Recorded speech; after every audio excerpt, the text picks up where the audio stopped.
Welcome everyone, আসসালামু আলাইকুম। আপনারা ইতিমধ্যেই এই বাড়ির ডিজাইনটা সবাই দেখেছেন। আগামী শুক্রবার বাড়িটার ছাদ ঢালাই দেওয়া হবে। তো ছাদ ঢালাইয়ের আগে একদিন কেন কাজ বন্ধ রাখবেন, কোন কোন দিকগুলো আপনাদের খেয়াল রাখতে হবে, সমস্ত প্রসেসটা এই ভিডিওর মাধ্যমে জেনে নিতে পারবেন। যাদের বাজেট কম, কম বাজেটে সুন্দর প্রফেশনাল বাড়ি করবেন, নির্ভুল কাজ হবে বাড়িটার, সেই জন্য অবশ্যই এই ভিডিওটি আপনারা দেখবেন। তো এই 900 স্কোয়ার ফিট ছাদের এই বাড়িটার কাল ছাদ ঢালাই দেওয়া হবে এবং ছাদ ঢালাই দেওয়ার আগে কাজ একদিন কেন বন্ধ রাখবেন, সেই বিষয়টাই সঠিকভাবে দেখে নেবেন। এবং এই 900 স্কোয়ার ফিট ছাদ ঢালাইয়ের জন্য কতটুকু খোয়ার প্রয়োজন, কতটুকু রডের প্রয়োজন, কতটুকু সিমেন্টের প্রয়োজন, কত টাকা মিস্ত্রি খরচ, সমস্ত প্রসেসটা জানবেন।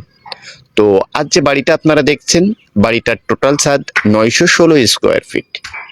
ফাউন্ডেশনটি করা হয়েছে শর্ট কলামের উপর এবং বিম দেওয়া হয়েছে বাড়িটার ফ্লোর লেভেলে, এবং বাড়িটার ফ্লোর লেভেলের উপর থেকে গাঁথনিগুলো করা হয়েছে ব্রিক্সের, মতলব ইটের।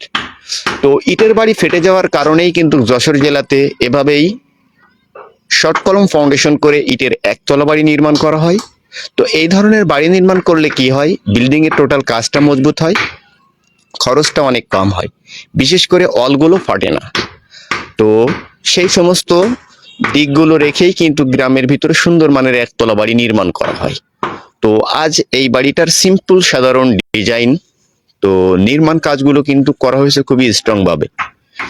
তো এই পর্যন্ত টোটাল কাজের জন্য খরচ হয়েছে 9 লক্ষ টাকা। ছাদটা ঢালাই দেওয়া পর্যন্ত কত টাকা খরচ, সেই হিসাবটিও আপনাদেরকে শেয়ার করা হবে। তো আরো যে দিকগুলো খেয়াল রাখবেন, ভিডিওটি দেখতে থাকুন, তাহলে কিছু তথ্য বা আইডিয়া নিতে পারবেন এবং সেই তথ্য বা আইডিয়া দিয়ে আপনার বাড়ির টোটাল কাজগুলো করবেন। তাহলে খরচটা অনেক কম হবে, কাজটা পাবেন সঠিক। তো দর্শক, বাড়িটার বেডরুম 3টা, একটি কিচেন, একটি টয়লেট, কিভাবে এই ফ্লোর প্ল্যানটি সাজানো হয়েছে সেটাও দেখবেন। এবং ছাদ ঢালাইয়ের আগে কেন কাজটি বন্ধ রাখা হয়েছে, কাল জুম্মার দিন, কাল এই ছাদটি ঢালাই দেওয়া হবে। তো সামনের দিকের যে পোস্ট, সামনের দিকের এই পোস্ট দেওয়া হয়েছে 4 ইঞ্চি ঢালাই, 4টে বিট দেওয়া হয়েছে, 2টা গোল প্লার উঠানো হয়েছে 8 ইঞ্চি বাই 8 ইঞ্চি, এবং 2 সাইডে বসার জায়গার জন্য 10 ইঞ্চির গাঁথনি করা হবে। সেই জন্য দেওয়া হয়েছে 8 ইঞ্চি প্লারের নিচেই 10 ইঞ্চি প্লার। তো খুবই অল্প জায়গাতে বাড়ির ফ্লোর প্ল্যানটি সাজাবেন, সেই ক্ষেত্রে বাড়িটা কমপ্লিটের জন্য খরচটা কম হবে। কিভাবে এই অল্প জায়গার ভিতরে বাড়ির টোটাল প্ল্যানটি করবেন, ভিডিওটি দেখুন, তাহলে বিষয়টি বুঝতে পারবেন। তো এই বাড়িটা নির্মাণের জন্য 10টি কলমের প্রয়োজন পড়েছে, পিছন সাইডে 6টা, সামনের দিকে 4টে। এই 10টি শর্ট কলমের সাহায্যে 16 মিলি রডের উপর এই টোটাল বাড়ির পোতা পর্যন্ত ফাউন্ডেশনটি করা হয়েছে আরসিসি, এবং বাদবাকি উপর থেকে ইটের গাঁথনি করে টোটাল নির্মাণ কাজগুলো কমপ্লিট করা হয়েছে। তো এটা হলো মেন গেট, একটু খেয়াল করে দেখুন। মেন গেটের সাইজ 8 ফিট, এবং মেন গেট দিয়ে ঢুকেই এটাই হলো টোটাল বাড়িটার ডাইনিং। এবং এই সাইডে একটি বেডরুম, এই যেটা দেখছেন একটি বেডরুম, পিছন সাইডে 2টা বেডরুম, এই সাইডে একটি বেডরুম। মোট পিছনের 2টা রুমের সাইজ 14 ফিট বাই 12 ফিট করে, এবং এই রুমের সাইজ আছে 14 ফিট। এবং এই 14 ফিট এই সাইডের যে জায়গাটা, সেখানে করা হয়েছে একটি সিঁড়ি রুম 7 ফিট, তলে একটি টয়লেট। এবং এই সাইডে এটা হলো কিচেন। আরো যে দিকগুলো খেয়াল রাখবেন, ফ্লোর ঢালাইয়ের সময় অবশ্যই ফ্লোরের ভিতরে ভিট বালু ইউজ করবেন এবং অধিক পরিমাণ বাঁশ খাটো ইউজ করবেন না। এখানে দেখে নিন, প্রত্যেকটা রুমের ভিতরে কিন্তু বালি দেওয়ার প্রয়োজন ছিল, এটা মহাজনের নিজের সিদ্ধান্তে এই কাজটা করা হচ্ছে। তো আপনারা অবশ্যই ছাদ ঢালাইয়ের আগে ভিটের ভিতরে ভিট বালু দিয়ে নেবেন, এবং যে বাঁশগুলো খাটো থাকবে দেখে নিন, এখানে অধিক অংশ বাঁশ কিন্তু খাটো আছে, অধিক অংশ পরিমাণ ইট ব্যবহার করা হয়েছে।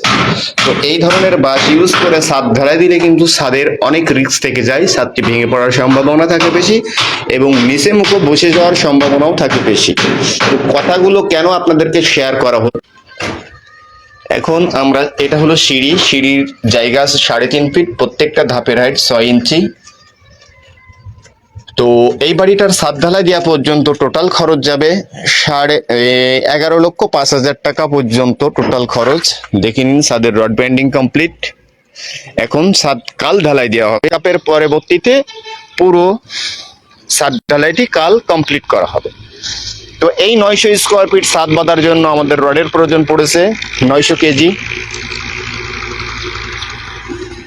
900 কেজি রড। আরো যে বিষয়গুলো আছে, ব্লক এখানে ইউজ করা হয়েছে 1 ফিট 1.5 ফিট পর পর, কিন্তু যেখানে 2 লেয়ার, এই যে 2 লেয়ারের যে রডটা আছে অবশ্যই এখানেও ব্লক ইউজ করতে হবে, তা না হলে 2 লেয়ার যদি একসাথে হয়ে যায় তাহলে ঢালার যে ক্লিয়ার কভারিং সেটা কিন্তু থাকবে না। সেই জন্য অবশ্যই ঢালাই দেওয়ার আগে এইখানে কিন্তু ব্লক দেওয়া কমপ্লিট, কিন্তু এখানে অবশ্যই কার্নিশের যে যেখান থেকে ক্রাং দেওয়া হয়েছে, এই যে ক্রাং তার নিচে কিন্তু 2 লেয়ারের জালি আছে। অবশ্যই এই 2 লেয়ারের যেখানে রড থাকবে অবশ্যই ব্লক ইউজ করতে হবে।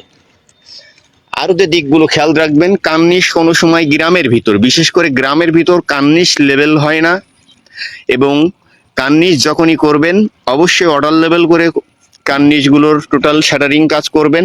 তা না হলে যখন প্লাস্টার করবে তখন যে আপনার বিল্ডিং এর সমস্ত সমস্যাগুলো দেখা যাবে, যে রড মিস্ত্রিরা কাজ করার সময় কিভাবে লেভেলটা করেছে সেটা যদি আপনি চেক না নেন, যখন প্লাস্টার করবেন তখন যে ছাদের উঁচু নিচু বিষয়টা দেখতে পাবেন, কার্নিশের যে লেভেল করিনি সে বিষয়টাও দেখতে পাবেন, তখন কিন্তু আপনার কোনো কিছুই করার থাকবে না।